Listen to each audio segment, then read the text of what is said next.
बहुत समय पहले की बात है। एक गांव में भूतिया काला भालू का खौफ हुआ करता था। जब कोई भी व्यक्ति अपने घर के बाहर सोता था तो वह उसे जख्मी करके भाग जाता था। उस गांव के लोग रात के समय बाहर आने जाने से भी डरते थे। वह अपने घर के बाहर भी सोने से डरते थे। एक दिन चरणजीत नाम का आदमी अपने खेत में बाहर सो रहा था। उसी समय रात में वहां पर भूतिया काला भालू आ जाता है और अचानक से चरणजीत पर हमला कर देता है और उसे जख्मी करके चला जाता है। उस घटना के बाद चरणजीत डर के मारे अपने घर भागकर आ जाता है।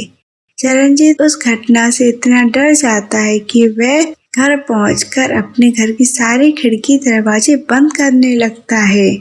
तभी उसकी पत्नी आती है और उससे कहती है, अजी घर की सारी खिड़की दरवाजे क्यों बंद कर रहे हैं और आप इतने जख्मी कैसे हो गए? चरणजीत कहने लगता है, गांव में एक काला भालू आ गया है जो सबको जख्मी कर रहा है। उसी ने मुझे भी जख्मी किया है।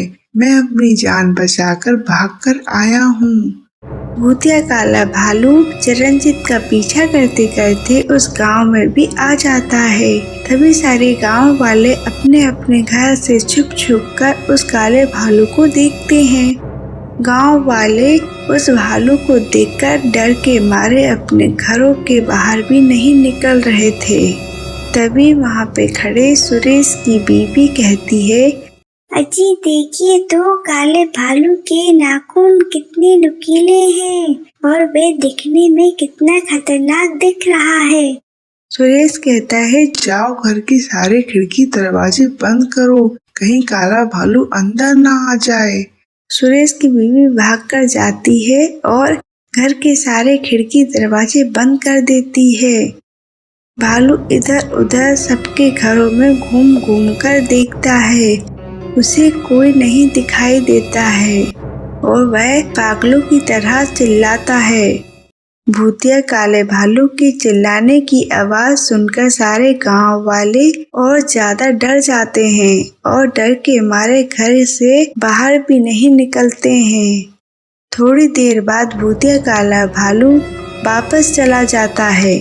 सभी गांव वाले भूतिया काले भालू के जाने के बाद अपने अपने घरों से बाहर निकल आते हैं और सभी मिलकर सोचने लगते हैं कि आखिर इस भूतिया काले भालू से कैसे छुटकारा मिले। ऐसा क्या करें कि वह गांव छोड़कर यहाँ से चला जाए। तभी वहाँ पर खड़ा एक व्यक्ति कहता है, क्यों ना हम उस पहाड़ के पीछे रहने वाली मायावी चुड़ैल के पास जाएं और उससे इस समस्या का समाधान पूछें। वह हमेशा सबकी मदद करती है और हमेशा गांव वालों की रक्षा करती है। हम सबको उनके पास जाना चाहिए और अपनी समस्या चुड़ैल को बताना चाहिए। सभी गांव वाले कहते हैं, हाँ ठीक है, हम सब मायावी चुड़ैल के पास जरूर जाएंगे और उनसे मदद मांगेंगे। दूसरे दिन सभी गांव वाले उस चुड़ैल के पास जाते हैं। गांव वाले उस चुड़ैल से कहते हैं कि हमें आपकी मदद चाहिए। हम गांव वाले बहुत परेशान हैं। हमारे गांव में एक भूतिया काला भालू आता है जो सभी गांव वालों को बहुत परेशान करता है।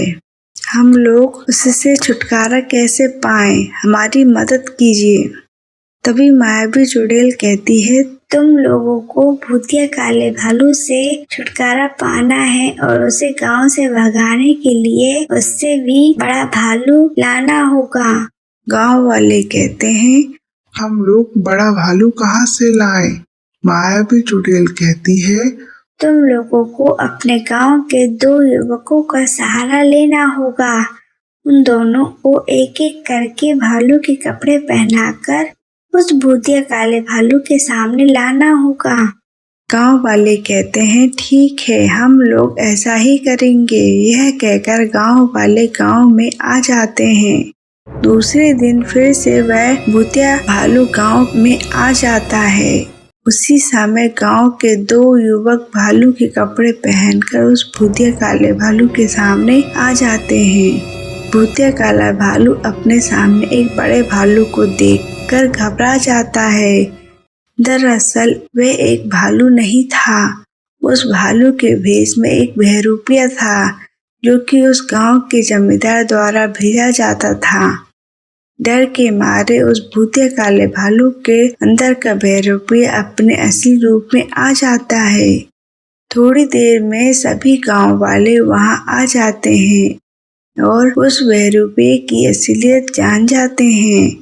गांव वाले उस बहरूपिये को समझाते हैं और दोबारा ऐसा ना करने की चेतावनी देकर उसे गांव से बाहर निकाल देते हैं। इसके बाद में गांव भूतिया काले भालू के डर से मुक्त हो जाता है और सभी हंसी खुशी रहने लगते हैं।